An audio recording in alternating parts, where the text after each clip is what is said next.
Di Timur Tengah, agak panjang ceritanya ini. Di Timur Tengah setelah ambruknya khilafah tahun 24, khilafah Ottoman, dari sejak Zainal Abu Bakar sampai tahun 24, khilafah itu bubar.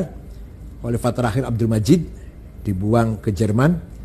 Yang membubarkan khilafah ada seorang ideolog namanya Mustafa Kemal Atatürk, yaitu ingin menjadikan Turki modern, nasionalis, sekuler, 100% sekuler. Khilafah hilang, Turki berdiri menjadi negara nasional dan negara sekuler. Haji, negara tidak ikut campur. Mau haji mau tidak bukan urusan negara. Ya, agama enggak, lepas. Negara nggak ngurusin haji. Terserah, nggak ngurusin agama lah, nggak ngurusin agama. Walhasil itulah. Nah, ternyata gagal. Turki itu gagal. Hilangnya khilafah, umat Islam dalam keadaan di bawah penjajah. Inggris menjajah Irak, Mesir, Sudan, Prancis, Suriah, Lebanon, Aljazair, Tunis, Italia menjajah Libya, dan Belanda pun menjajah kita lah. Maka umat Islam yang dijajah itu tidak punya pemimpin, tidak punya induk.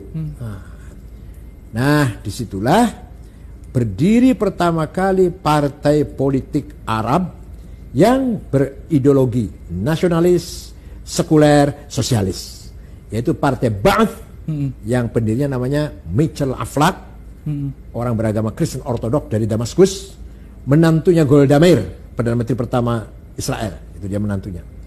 Maka menggembleng kader-kader Arab dari Irak, Hasan Bakr, dari Suriah, Abdul Karim Qasim, Mesir, Zakaria Muhyiddin, Muhammad Najib, Aljazair, Bin Bella, Tunis, Habib Bourguiba, Sudan, Ja'far Numeri. Nanti akan diteruskan oleh kader-kader seterusnya dari Irak, Saddam Hussein, dari Ramadan, Tariq Aziz, dari Suriah, Hafid Assad, Abdul Halim Khaddam, Said Muallim, dari Mesir nanti Muhammad Najib, Jamal Nasir, Anwar Sadat, dari Aljazair nanti bin Jadid, Sadr bin Jadid, Hawari Boumediene, dari dan seterusnya lah. Nah, ini mereka ini yang saya sebut namanya tadi semua adalah aktivis Ba'ath. Ba'ath yaitu nasionalis, sosialis, sekuler, bukan aktivis Islam. Ya, walaupun mereka beragama Islam, tapi geraknya, aktivitasnya, perjuangannya bukan lil Islam, bukan li ajlil Islam, bukan. Justru sekuler, ya sekuler, melawan menjajah. Ini kan cerita masing-masing merdeka kan, negara merdeka. Maka semua negara Arab nasionalis, sosialis, sekuler. Nah, sekutu kebakaran jenggot, karena ini yang merdeka ini di belakangnya semua Soviet ini, di belakangnya sosialis kan. Maka sekutu buru-buru bikin boneka, negara boneka. Ada satu keluarga, kakek, nenek, besan, mertua, pak ade, paman, menantu. Jumlahnya 200.000 dari satu keluarga. Al Khalifah jadi negara Bahrain. Ada lagi 200.000 dari keluarga Al Thani jadi negara Qatar. Ada dua keluarga, keluarga Jabir, keluarga Sobah, jadi negara Kuwait, 400.000. Ada 7 dusun, 7 kampung, jadi negara Emirat.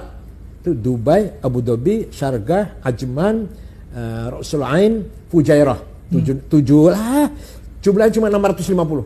Sekarang aja jumlah penduduknya 2 juta, 80% pendatang. Yang asli cuma 20%. Sekarang ini sedepok itu. Iya.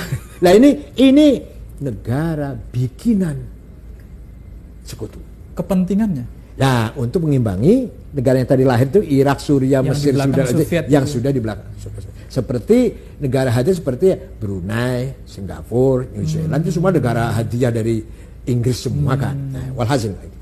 Setelah demikian berjalan, baru umat Islam sadar, ingin geraklah. Nah, pertama kali orang pejuang ingin membangkitkan umat Islam dengan semangat li ajl Islam adalah Syekh Hasan Al-Banna.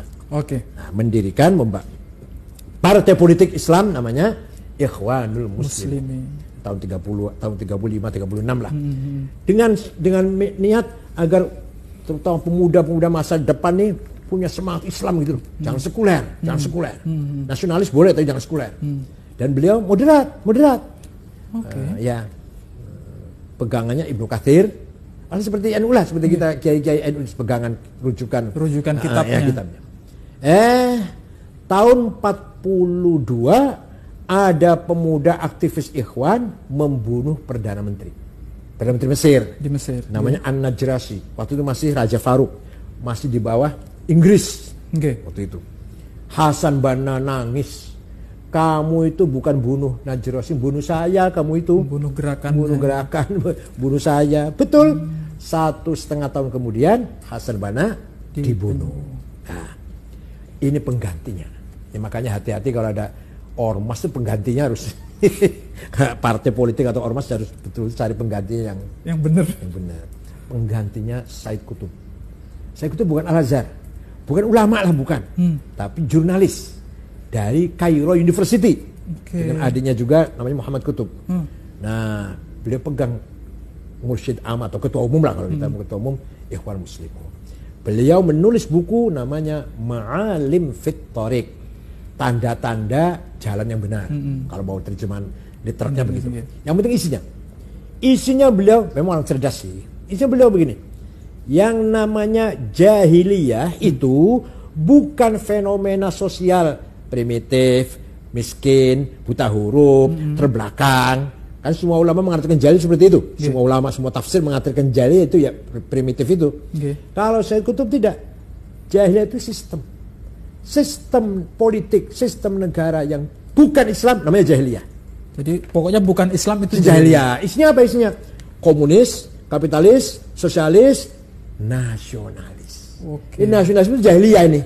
Nah, embrionya dari situ nih. Jadi disitulah kemudian lahir Ikhwan yang radikal. Tahun 65 ketika Presiden Jamal Nasir, Ikhwan akan melawan kudeta dalam Jamal Nasir. Gagal, bahkan 6 ulama digantung oleh Jamal Nasir, Said Qutb termasuk, Asmawi, Zaki Muhandis, Hasan Hudaybi digantung di Medan Tahrir, di Tahrir Square, ditonton oleh rakyat. Ulama digantung itu oleh Jamal Nasir. Nah, Ikhwan jadi partai yang dilarang.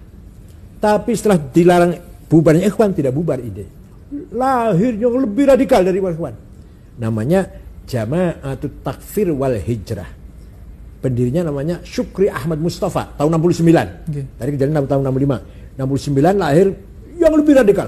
Semua orang kafir kecuali mereka yang gak kafir. Syekhul Azhar kafir. Syekhul Azhar itu kafir. Ulama tarekat, hufadzul Quran semua kafir semua. Kalau tidak sejalan dengan mereka. Nah, itulah pertama kali mereka membunuh Menteri Agama, Menteri Auqafnya, namanya Syekh Husain Al-Dhahabi, yang punya karangan At-Tafsir wal Mufassirun, itu dibunuh. Kedua, membunuh wartawan senior Koran Al-Ahram, namanya Yusuf Sibai.